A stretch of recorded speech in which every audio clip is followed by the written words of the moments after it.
Have you ever wondered who you were before this you? We often talk about healing our past, but what happens when the healing requires going back further than childhood, beyond the veil of this lifetime entirely? Recently, I stopped being the host and became the client. I journeyed into my own soul's history under the guidance of Clinical Hypnotherapist Craig Meriwether. Today, we are flipping the script.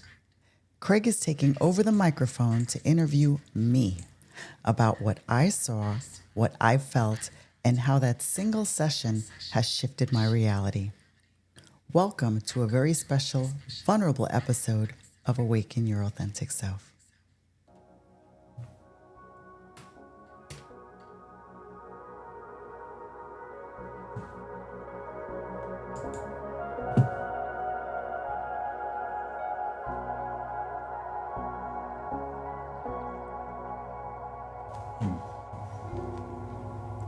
Ready for me? Blessed day, soul family. I am so grateful you are here and in this sacred space. And Craig is ready to go. Okay. If you tuned in back in mid-March, you heard my conversation with Craig Meriwether. But today is going to be very different.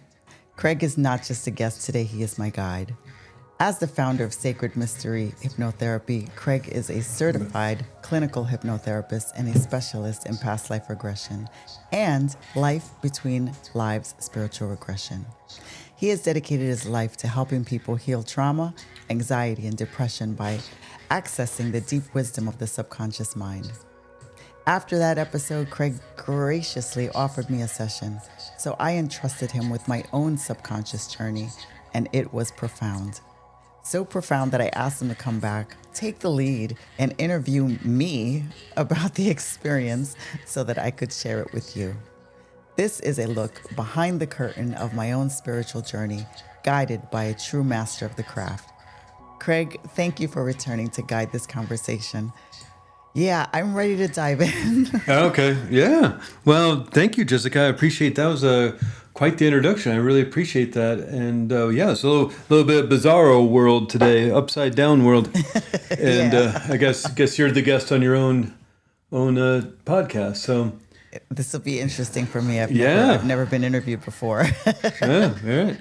Well, you've been in the game. You know how it works. It's just conversation about your experience. Because was this a new experience for you, doing a past life regression? Yes, this was my very first time. After you and I had done the interview, I had mentioned to you that it was something I had never done before and something I had considered doing. And like I mentioned, you were so gracious as to say, well, then why don't I offer you a session? And so that way you can see what it's all about. Yeah. Yeah. It was very exciting for me, very, a little nerve wracking. I've always... And why is that? Why was it just your expectations or just not being aware of what was going to happen? Why were you nervous about it? I don't know that I had too much expectation as far as the past life regression. I've always been curious about it. I feel in my bones that I've been here many, many times before. I've heard about them. I think I was more curious about the hypnosis part of it. Like you see on TV people getting hypnotized, for shows or whatever. And I always thought to myself, oh, that could never be me. Right, yeah. Because you have this whole... just from viewing it from that perspective of how it's going to go down. But it was very, very, very different. And just the whole past life portion, I didn't have any expectations because I'm not a very visual person. But I was very happily surprised. Yeah. Yeah, and that's an unfortunate misconception about hypnotherapy or hypnosis in general, is just this mind control, brainwashing kind of thing. And, just because you go to a play, you go to the theater and you watch a play, nobody's going to make you get up on stage and be an actor if you don't want to be an actor. And same with those shows. Everybody who gets up on stage volunteers to be up there. They want to be up there. So they have a fun time. And that's to them having a fun time, being silly and acting goofy. And they're just, extroverts and exhibitionists and want to have a good time. Want to be star of a show. And cluck like a chicken. And they all have they all have a smile on their face at the end of the show. They have a good fun time. And the same with this, and of course not everybody wants to have a more spiritual, in-depth experience, and so you can't force them to. Just like I can't make anybody go into hypnosis, just like I can't make anybody meditate, or I can't make anybody just start to daydream about something in particular. It's just if you want to, you will, and that's the same with this experience, and there's a certain aspect of the unknown, just because what an extraordinary experience to view or I guess you don't necessarily view them all the time, but to have the experience of your past life memories is very, very different than just having going to a medium or a psychic, a channeler who kind of tells you your past lives. It's very, very different than that. And in terms of your experience, was it more of a visual experience or more of a sensing or a knowing or some other way? So there was a lot of knowing. It was a very, I would get flashes. I could get flashes of imagery. It was much like when I'm channeling. It was very similar to that experience where someone's face or an image of a scene would just kind of pop in my head. It would linger there for maybe 2-3 seconds, and then it was gone. And it wasn't in color, which sadly wasn't in color too much, but it was just kind of like that. That black and white that looks like it's got a little color in it. Back when TV first started, started introducing it. Yeah, that little Technicolor thing. It was kind of in that way, but it was definitely more of a sense of always knowing what was going on. Yeah, and it's just accessing a memory. So it's not like asking somebody about school. When you were 16, what school did you go to? Was it a big school, small school? And it may all of a sudden bring you back a visual experience of being back in school when you're 16, 17 years old. Or maybe you have a more visual, a knowing experience like yours talking about. It's like, oh, well, it was a big school. Like right now, if I think about high school, I don't have too much of a visual experience. It's like, oh, it was a big school. It was a small school.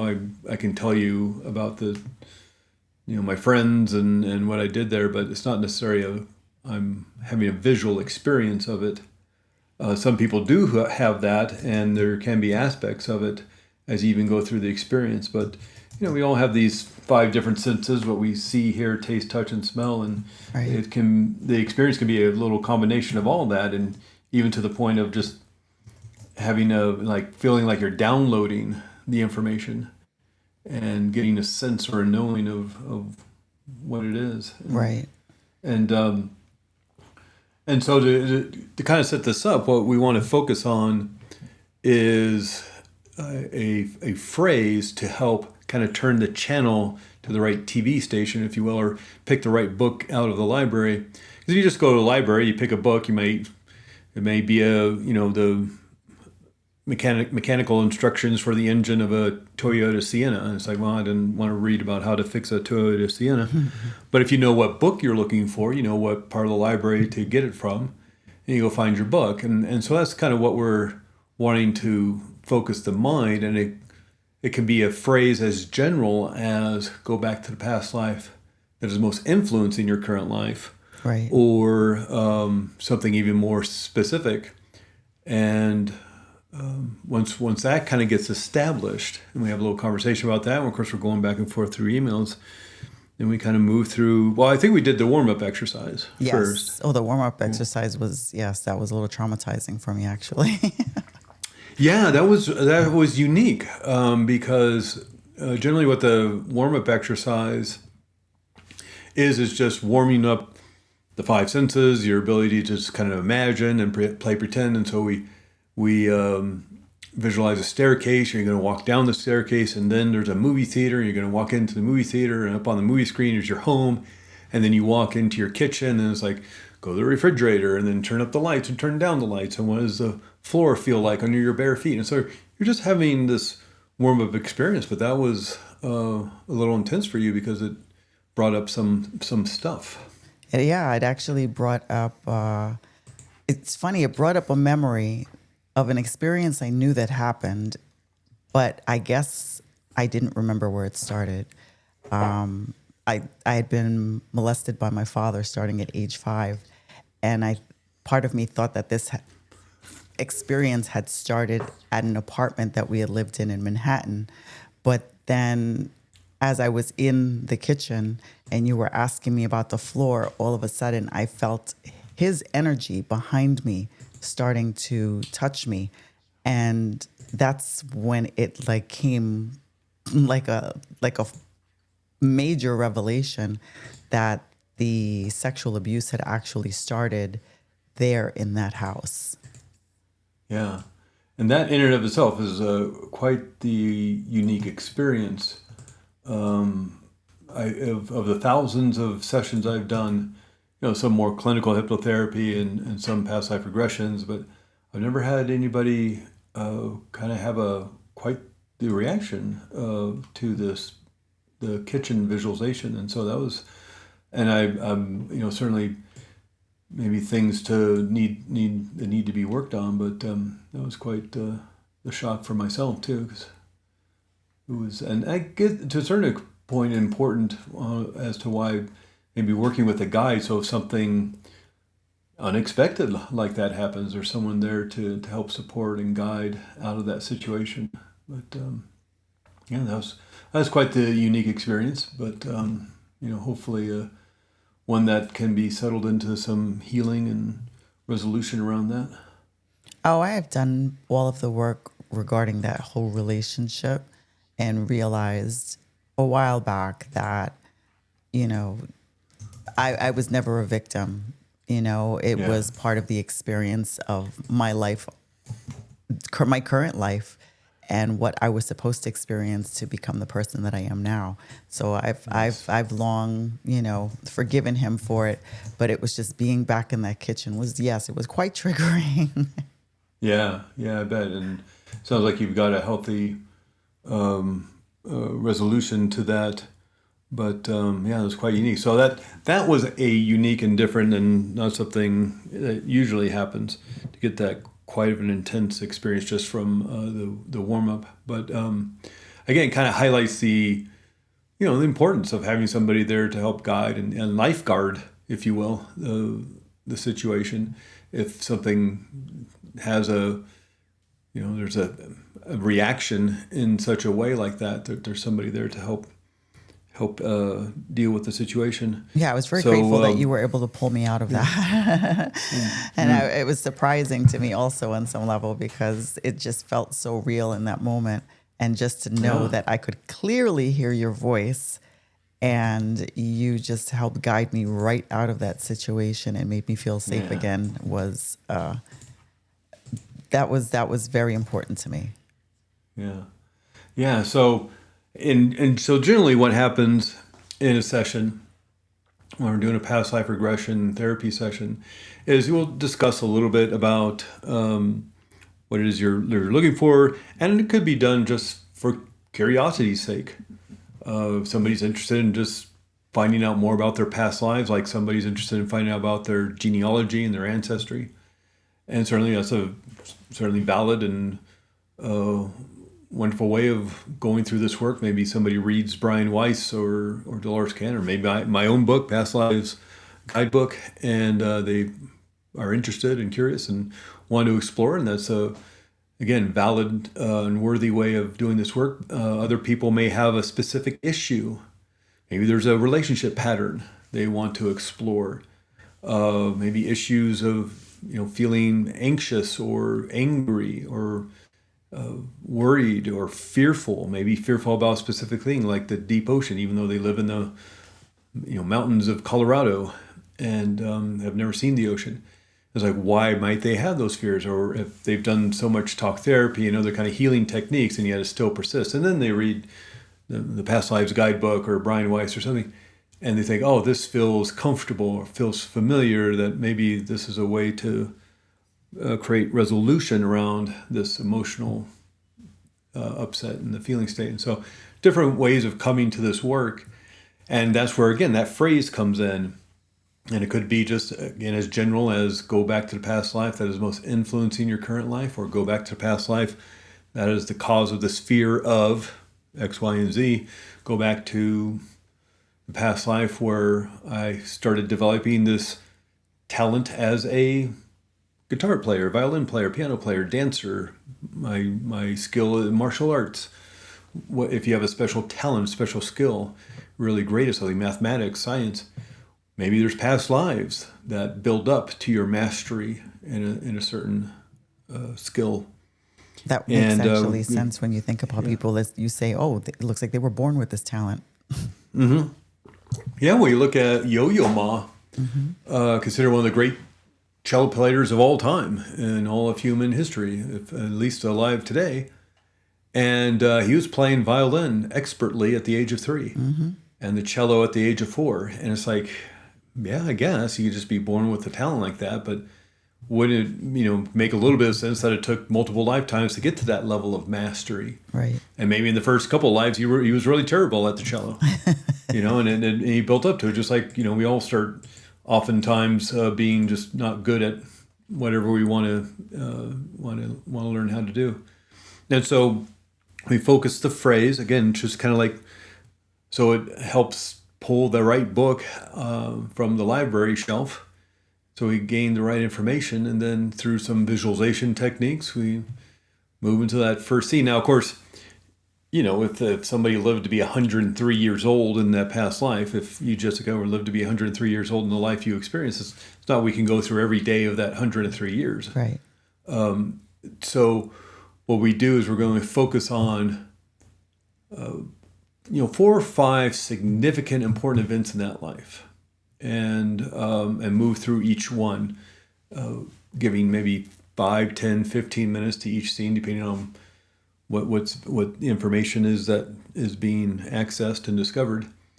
And so, but it's that almost surprise of, what's behind door number 1, and you open the door, and this is the past life. And you'll have to, if you feel comfortable, when you started receiving that information in that first scene you experienced, what was that like? Actually, a little terrifying, because I almost feel like I experienced that same scene twice, from 2 different perspectives. Because when it first kind of opened up, I just saw basically my home kind of being burned down, and I could feel like the heat of the fire like on my skin, and people, I could hear voices, like clearly hear voices, and people were yelling at me and just screaming at me and calling me a witch and throwing rocks and sticks, and it was actually quite a terrifying experience. Yeah. Because it was so realistic. It was,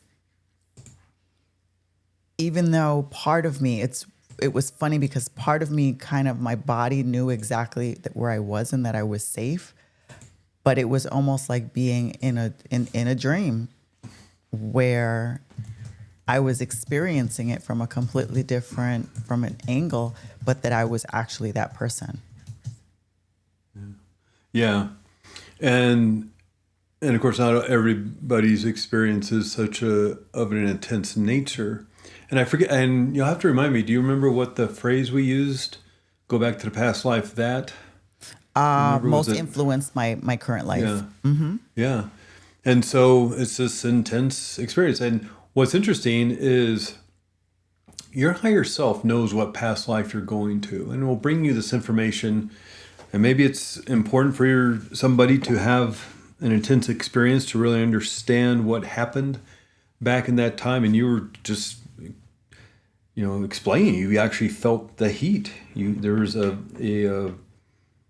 kinesthetic feeling, a physical response almost to feeling the heat, as well as just, having an understanding of what was going on. And I remember it was confusing at first as the scene kind of opens up, because remember, like we've talked about in maybe the other part of the podcast, part one of this was that you're kind of pulling in this 5D digital information through this 3D analog brain. Mm-hmm. And so it may take a moment for the brain to really start processing this information. Sort of like, not unlike, back in the day, our car radio, back when you just turned on your radio and you had to turn the dial to find the right station.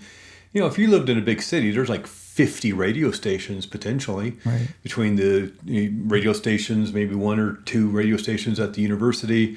There's the talk radio, there's sports, there's news. Of course, all sorts of different kinds of music, from classical to jazz to hip hop to rock to country, all of it. And when you turn your radio, you just don't pull in 50 radio stations and all the static in between it. So it's just a bunch of noise, incomprehensible, chaotic noise. You line up your dial on the car radio to pull in one radio station, just that one frequency. And your antenna that's on the hood of your car is attracting by vibrating microscopically to the same frequency of that radio station. You're pulling in that frequency from the airwaves, pulling a frequency into your radio, which has a little transducer, which turns that frequency into sound. And you can hear whatever you're listening to, the game, the news, the music. right. And so it's not unlike that, where you're pulling in this information, and there's this kind of transducer, the pineal gland in your brain acting as an antenna.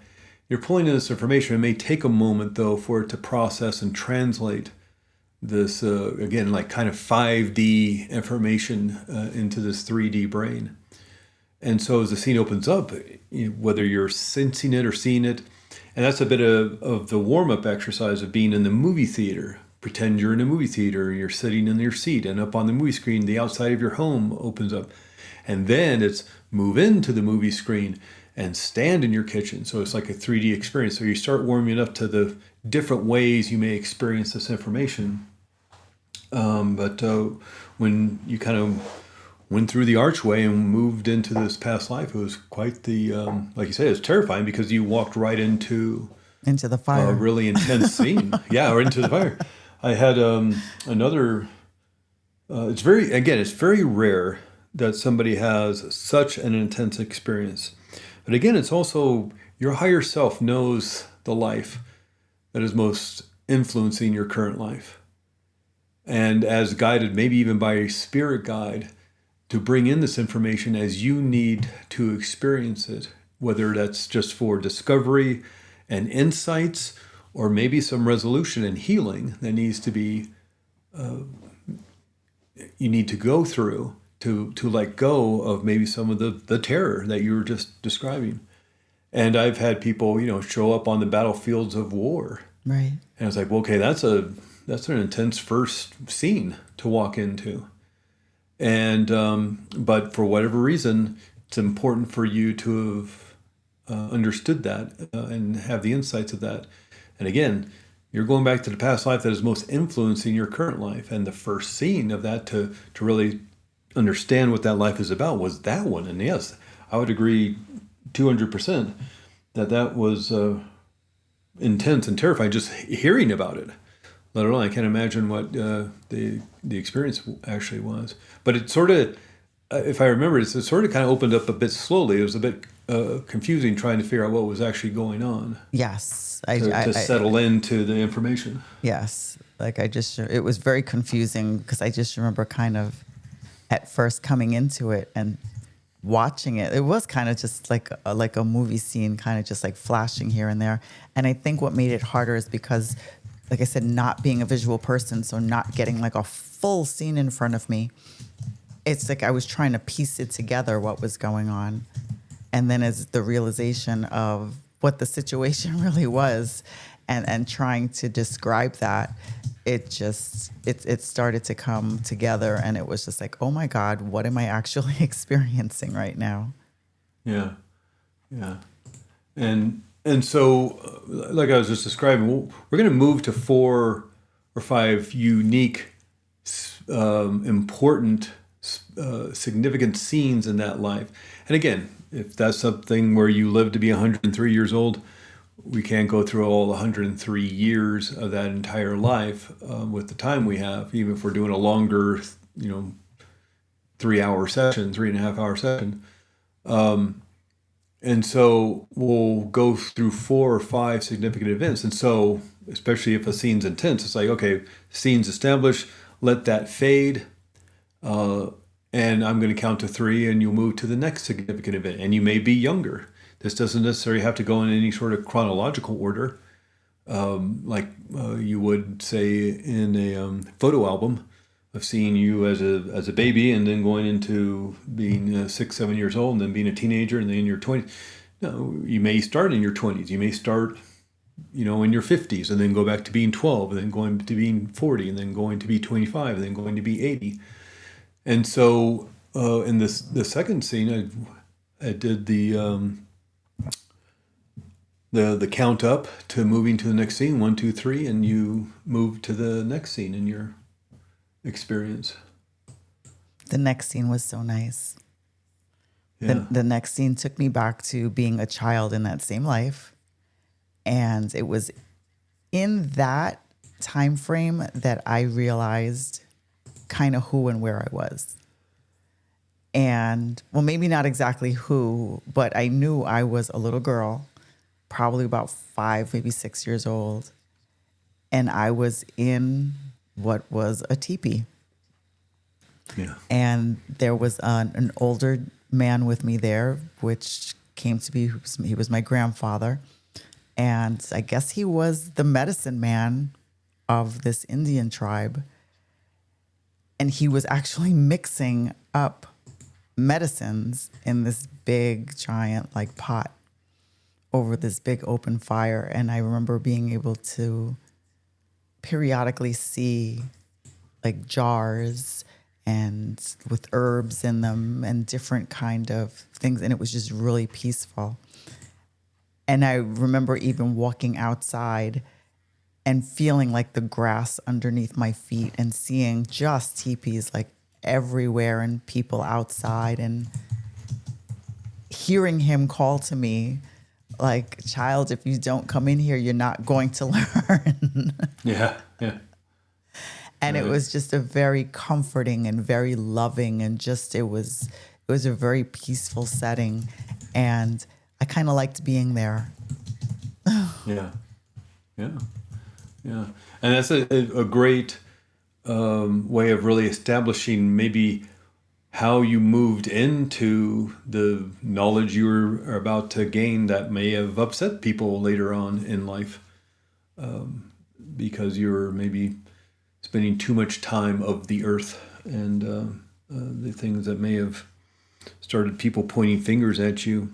But one of the other questions that I like asking people once kind of the scenes are being established and things, of course, is like, where are you and when is this?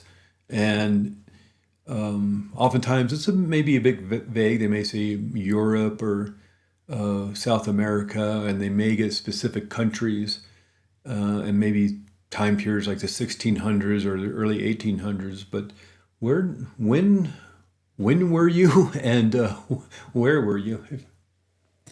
I wish I could tell you the when and where. I don't feel like I even got all that information. The only thing is I know it was a very open plain.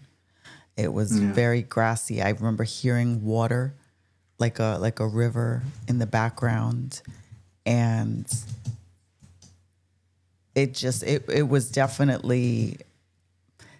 Right now, it's so funny because even since then, I will get like things. It's like the 1800s kept kind of popping around in my head every time I would think about it.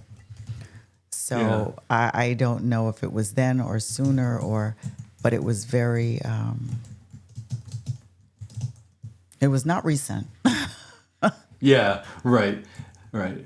Yeah, and that's one of the things we focus on too, is just the feeling or the intuition you're having, or even just guessing. If you were to guess what time period, what numbers come to you, and again, you're pulling in this 5D digital information into the 3D analog brain. So sometimes we, goose it a little bit, if you will, or ask questions that allow the mind to start calculating or analyzing in a certain way. And even if it feels like you're guessing at it, or it's just an intuition, it's like that's what we go with, because what else would it be than your mind/brain processing the information. And that's always how I get information anyway, as I get intuitive downloads. It's just like numbers pop in my head or visions pop in my head. And when I go with that, I'm usually 100% right most of the time. Exactly, yeah.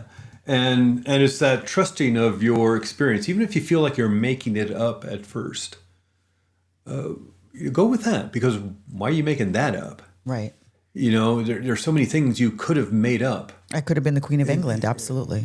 Exactly, and Queen even with Nefertiti. and even with the experiences like that, I don't think I've ever in the 2,000 some sessions I've done over the years, and not all of them, of course, have been past life regressions. But in terms of the past life regression sessions, I've never worked with anybody who was the Queen of England or Cleopatra or Napoleon or I don't know, John Lennon or anything like that. Right.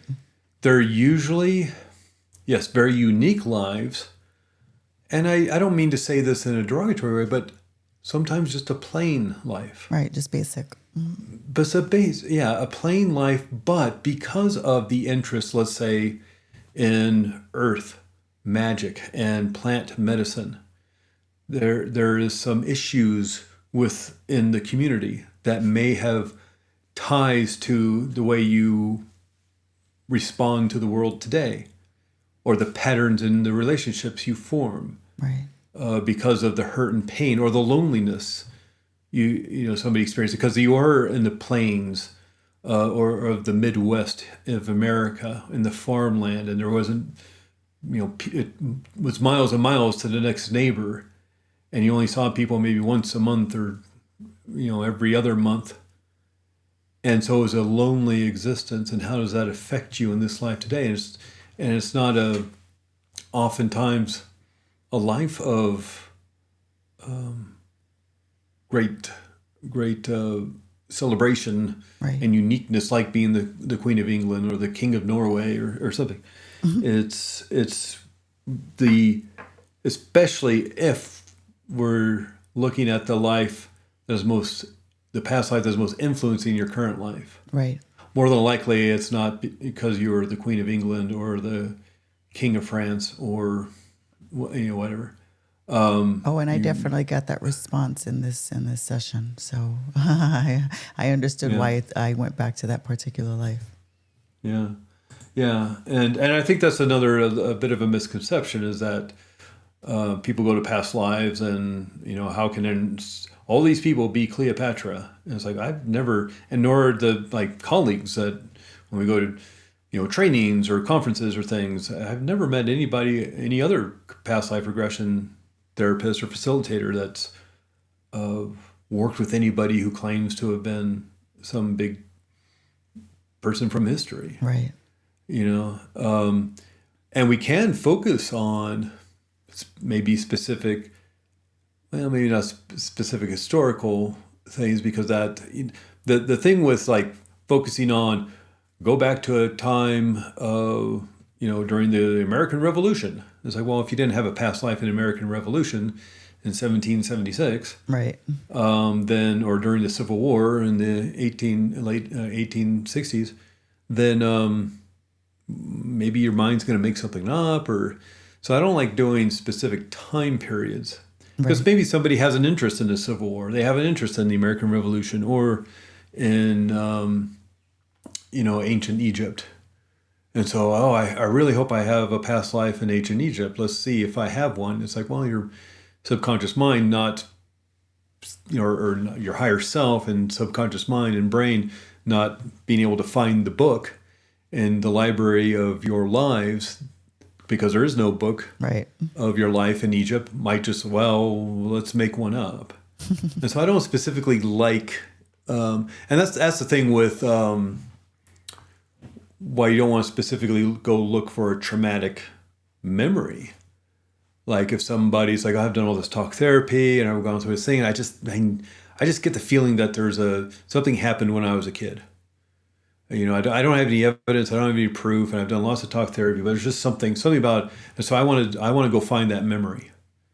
It's like, well, if there's no memory, if nothing happened when you were a child that was traumatic, but you put in the code of find me a traumatic memory from childhood, it's going to create you one. That was a big right. problem with the false memory syndrome back in the 80s and 90s, when a lot of people went to jail because of false memories of adults who've had, or even children, because they were asked leading questions and children wanted to please the adults, or during hypnosis, they were asked leading questions, the person in their hypnosis, and so they told the hypnotist and the investigators what they thought they wanted to hear. Right. And so they create something. So I don't specifically like to point to just because someone has an interest in various time periods, but you can do something as unique as go back to my most spiritual past life, or go back to the past life where I met my greatest spiritual teacher. Right. That doesn't necessarily mean you're going to meet Jesus or Mary Magdalene or the Buddha or whoever. Maybe you will. I don't know. Maybe that's when it was. You're part of the Essenes or something. Maybe. But it may also be you worked near a convent, and there one of the nuns would come into town, into your shop, and that was your greatest spiritual it could be something as extraordinary as finding out about that back from the 1600s or something. Right. Yeah. And so anyway, so you had this, so you started off how old were you in that first scene when that was quite a wake up of that experience of the kind of the fire stuff? How old were you during that scene? Do you remember? If I had to gather a guess, I would say in my 30s. Okay, so you're in your 30s. Let's say you're 30, and then from 30 you went back to being around the age of 5 years old. Okay, and we move to the next scene. 1, 2, 3. Go to the next significant event in that life that has to do with influencing your current life. And then what was the next scene that you went to? The next scene was sitting with my husband and bandaging up his arm. I guess he had just come back from some battle and he had hurt his arm. And I had this image of my just wrapping him up and putting like salve on it or something and just wrapping it and making sure he was like, he had burns on him and cuts. And him being very concerned for me and telling me that he wasn't going to be able to always protect me while he was away, and that he was giving me a warning.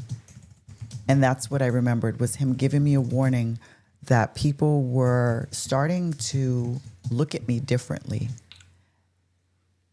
and that I wasn't just the person that I wasn't just this medicine woman, but they were starting to look at me differently because I was practicing medicine in a way that was different than they were used to. Yeah. Yeah.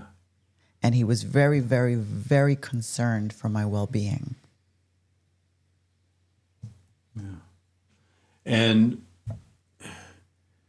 in terms of this, how old do you think you were? And again, it's just, even if you just have to guess, just by having a husband and how old he may have been. And it was young, like I'd say like 20s. Yeah. And why was the concern? What were you doing, or what was the town or the community thinking you were doing to Witchcraft. create this? They were, I guess the medicine that I was practicing was slightly different than what my grandfather had taught. And, you know, I remember having a thought process of people evolve, things change. You know, everything is not always going to stay the same. If I'm finding a better way of doing things, then why shouldn't we be doing this? Right. Yeah. Yeah. Yeah. And even though it was it wasn't an intense experience, it was created some tension because, you know, the town's getting a little uneasy, Right. with the way you're doing life, I guess. Right. But you're still, yeah. And were you aware? Did you have a family? Was it just you and your husband at that point? It was just Did the you two have of kids? us. There were no children there. Yeah. I just remember it just being the two of us and being able to, it was like you could smell like herbs everywhere, and it was just it almost smelled to me like when it does when I'm like saging and palo santoing everywhere, you know, like it's just that fresh herb plant kind of feeling, and just that's what I remembered. Yeah. All right. So get through that scene. And of course, I'm asking lots of questions about where specific you are. Are you inside? Are you outside? Or you in your home? You're in a house if you're inside. We're getting a lot of detailed explanations of what time of day it is. Are there other people around? And really diving into more of what you're experiencing or seeing or sensing in that in each scene. And so, that we get the information needed. And again, we're more just wanting to download as much information as possible. Again, lots of time, the days, weeks, and months ahead to analyze it all. So we want to use this time just to bring in information. That's where a lot of those questions come in.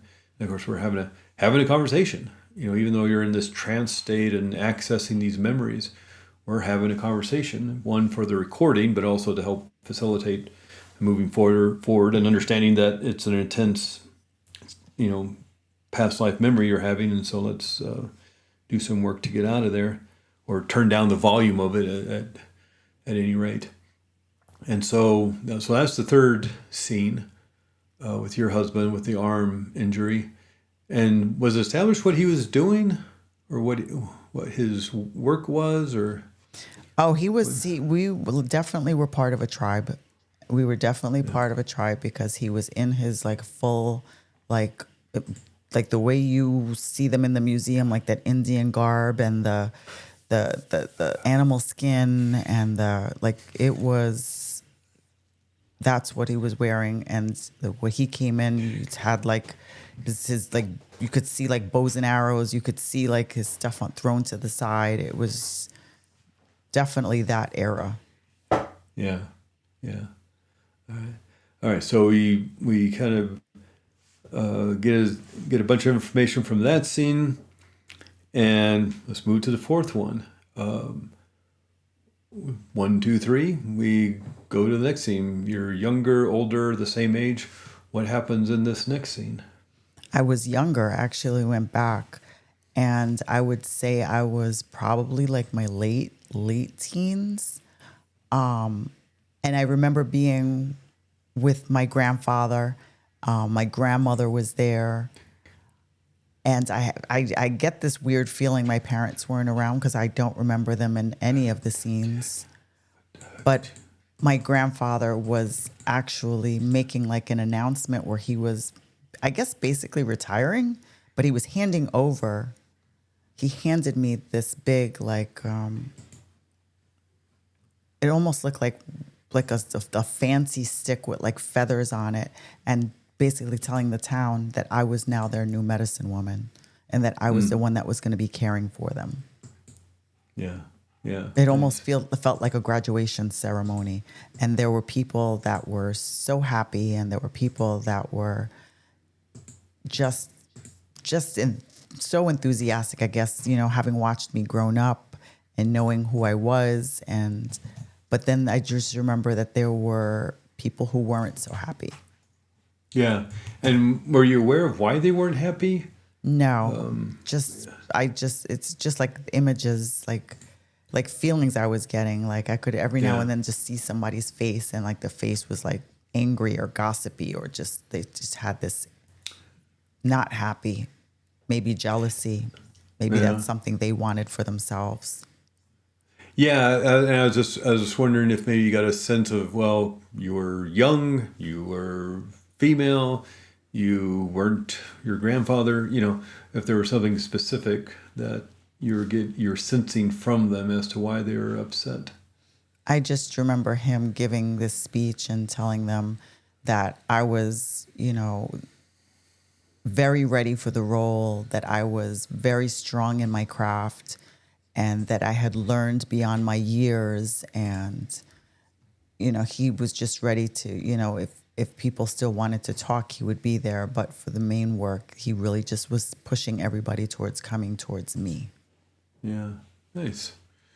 And in and of itself, I mean, considering the very first scene that you experienced was pretty intense, these other scenes were, I know there's some tension with the scene with your husband just because he was concerned about what people were saying, but these were relatively, especially the 5-year-old, when you were 5 years old, this scene right here, kind of the passing of the torch, as it were relatively nice scenes. It felt good to remember. Yes, they felt, I felt a lot. I remember feeling very happy in that one too. Like just very proud of myself and even a little nervous. Like I remember feeling a little nervous because I kind of had a real strong understanding of what this meant. But I just remember feeling pride and just being happy because my grandparents just had these big beaming smiles on their faces. Yeah, nice. And did you ever get the understanding of what if your parents were around, or what may have happened to them, or? No, that was just, they just never seemed to be in any of these images. Right. So now we move on. I can't remember if we did one more, if we moved to your last day. Oh, the last day. We moved to the last day. Okay. So, and just kind of as a timing thing, depending on how much time we spend in each scene, maybe we do 4, maybe we do 5. In this case, we did 4. But we always move to the last day in that life because that's where a lot of this, you may call throwing action, or the connection to your current life, may happen in these last moments. What are your feelings? What are you thinking about life? Is life fair or unfair? Is love easy or hard? Is going through life easy or hard? Are there any regrets to that past life? Are you making any decisions or creating any beliefs about life that influence your current life, or creating maybe vows of revenge or anything like that? So we want to move to this next life, and we always want to do this in a safe and gentle way, especially since that opening scene may have kind of predicted how this was going to end up. And so we move to the last day in that life, or the last hours in that life. And so 1, 2, 3, we move to that life. And what did you start experiencing? Well, I what I do remember is that you guided me in a way that was different, where it wasn't so much that I was feeling it, but I was kind of viewing it as a bystander. Yeah. And I was kind of looking at it it was very traumatic. I remember seeing again my home, my teepee, but now from the outside I could see it being burned down, and people taking my jars and just breaking them and calling me a witch, and somebody pulling me. They were pulling me by my hair. And as they were pulling me by my hair and dragging me, people were throwing things at me, and I just kept screaming, I am not a witch. I am a healer, and I will always be a healer. Yeah. Well, and then I just remember seeing where they were going to tie me up to, and it looked like they were getting ready to burn me at the stake. Yeah. Yeah. And I think once we, I mean, maybe this is more on my side of things. There's no need to experience that kind of an intense ending to a life. And so we move forward to past those events to just being a soul, the soul having left the body having passed in that life.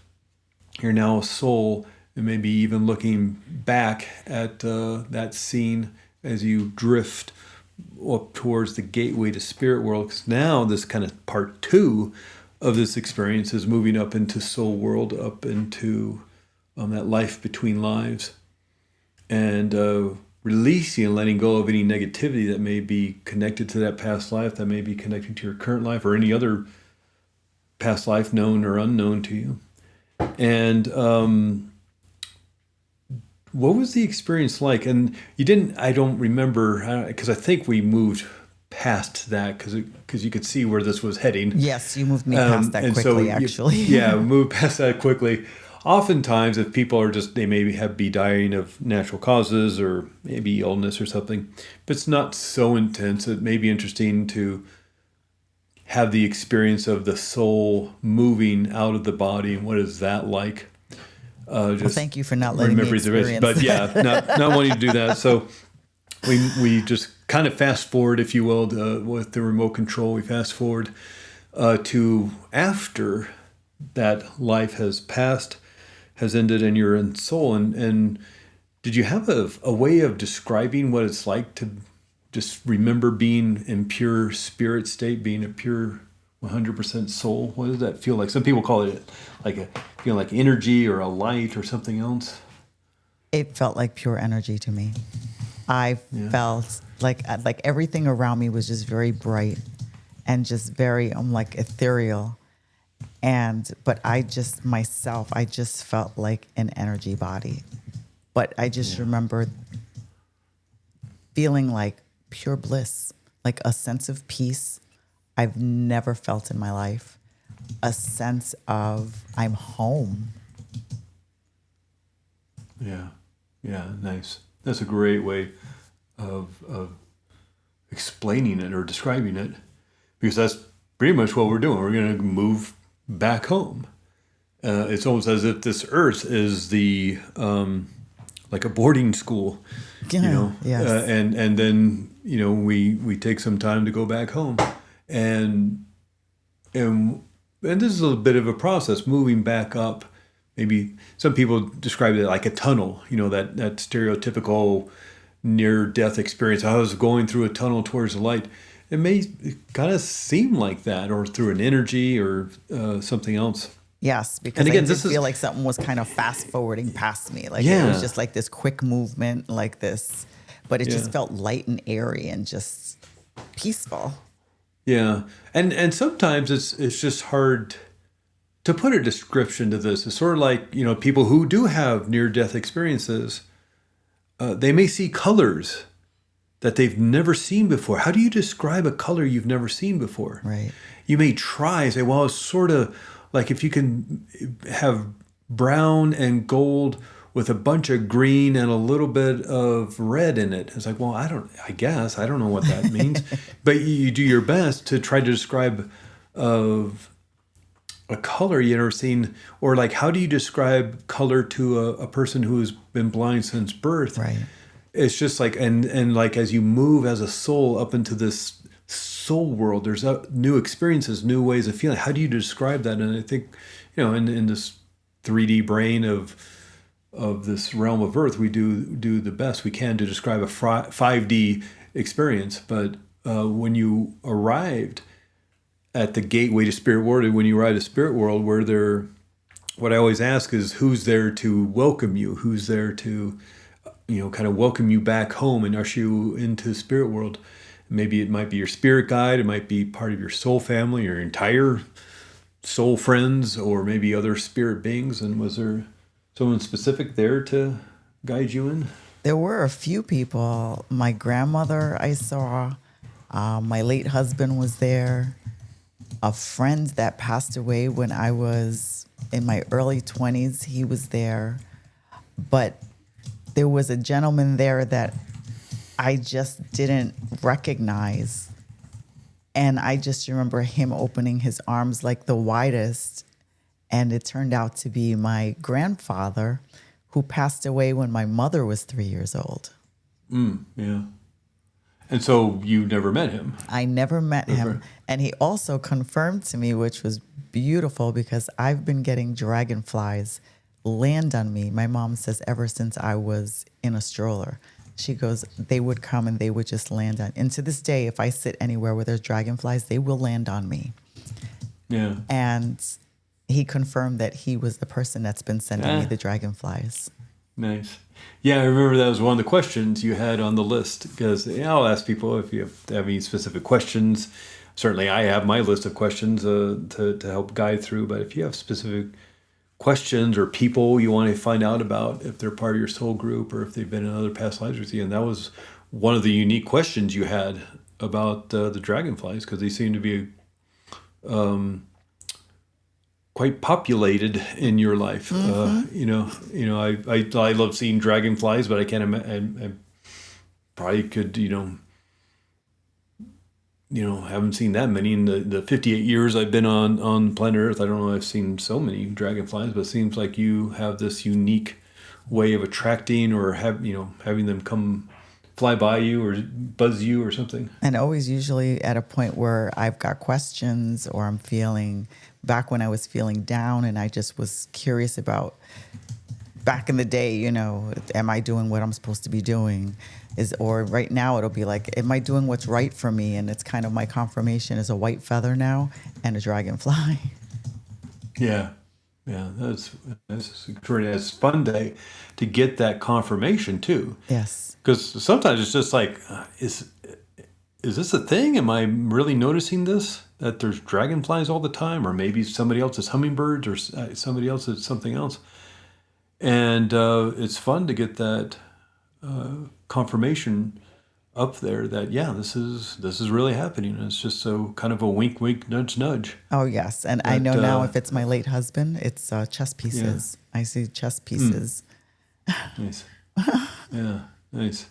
And so, and this is again another experience where we may take and depending on how long we want to do the session for, but we may take an hour, hour and 15, hour and 20 minutes up in spirit world. So of course we're and do every single detail that you experience there, but this is a time where we can go to the healing place and any sort of negativity that may be attached to that past life that may be affecting you in your current life, release and let go and heal that spirit energy, or literally pull the cords out, or however it may work. Some people experience it like a healing with water or light or energy or something else.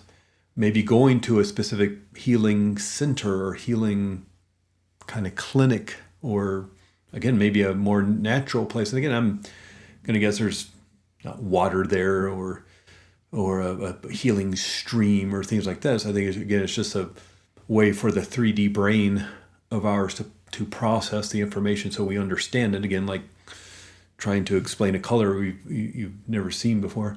It's like, well, this is an energetic healing. Let's just say it's like water. Okay, well, we can understand that. And we did go to the healing place because there was some intensity with that past life. So I wanted to make sure there was some to clear a lot of that intensity. I do remember you guiding me there, and I also remember feeling a sense of peace while I was in there. Like there was, maybe I've already come to resolution with it. Maybe it was something I've already kind of guided myself past in this lifetime. I don't know what it was. I just know that it just felt like a very peaceful place, but there wasn't really anything going on there. Yeah. And one of the other places so the spirit world is unique, and a lot of the questions I may be asking is, where do you go next, or where does your guide take you to, or more general questions. But there are two specific places I want to make sure we go to. One's the healing place or healing space, whatever that experience may be for you. But we also want to go to current life viewing room. And that's the way Michael Newton describes it in Journey of Souls and Destiny of Souls. And whether that's a room, like a meeting room, or maybe a room with video screens or computer screens, or just a big notebook of here's what this current life's going to be like, and asking the questions of who decides it's time to go. Do you decide it's time to go? Does your spirit guide tap you on the shoulder and says it's time for a new lesson? How do you choose the life, who you're going to be, where you're going to live? There's a big world here on planet Earth. And so how do you choose? What time period? I mean, doesn't necessarily mean we are going in chronological order, just like a theater troupe doing plays throughout the year. Doesn't necessarily mean they're going in chronological order. Like in January, they start with a Greek tragedy from, the BC period, and then they go and do a Shakespeare play, and then you do a play from the 1800s, and they're not going in chronological order. They may start with a play from the 1960s, some beatnik hipster play from the 1960s, and then they go back and then in March they go do Shakespeare in the 1600s, and then they go and do a modern play that was written in 2020, and then they go back and do something from the 1940s. You can move about just like you can in a theater troupe. You can move that with past life regression, because it may be, well, you just, somebody just lived a life that they were born in the 1960s and, passed away, well, in 2000s or something. And now we're going to go back and start life in the 1800s. Or maybe try it again. I really like the 60s. Let me get born in the 40s, so I'm in my 20s or in the 1960s. And so when we go to not past life, we go to the current life viewing room. Was there any aspects of that where you found out more about your purpose or your goals or your mission in this life? I did realize my purpose, and my purpose is doing what I'm doing, and it is being a healer. And I guess that was something that was a vow that I made to myself, is that there was nothing that they were ever going to do that could stop me from being a healer.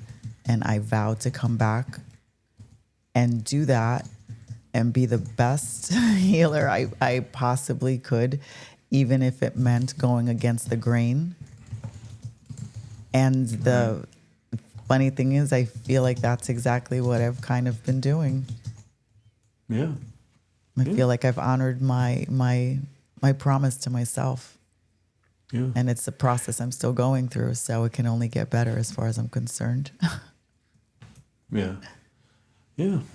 Well, and that's kind of the experience, and I appreciate your vulnerability and your willingness to encourage to discuss this in an open forum like this, because it is a kind of a private thing to go through a past life regression, and especially if it was as intense as you experienced. But I appreciate your willingness to be interviewed on your own show, to talk about it.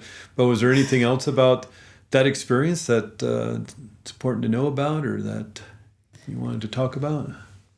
The other thing that I thought was wonderful was that I got an opportunity to find out who part of my soul family was in this lifetime and what our relationship was in the past lifetime.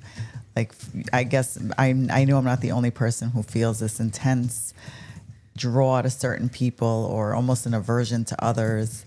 And sometimes you're around people that you're like, you know what, we've done this before.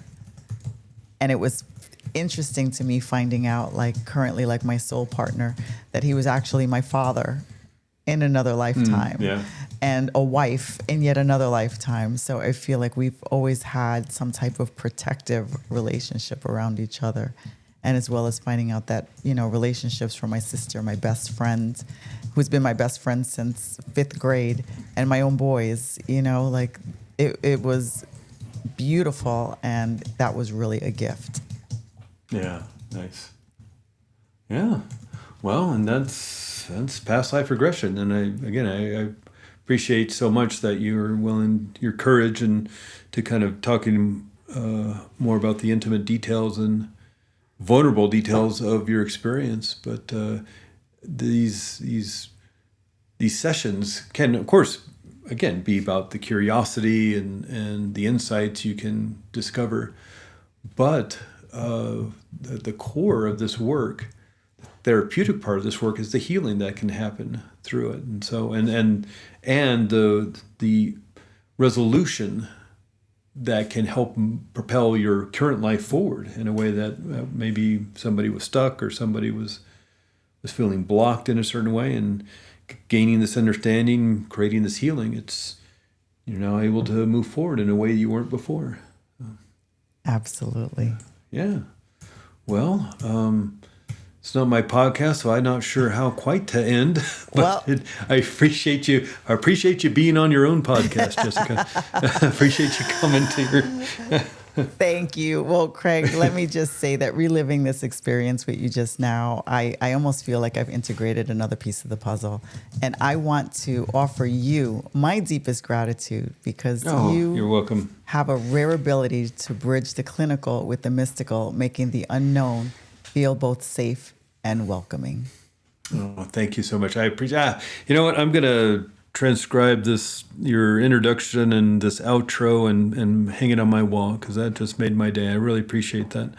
And I love doing this work.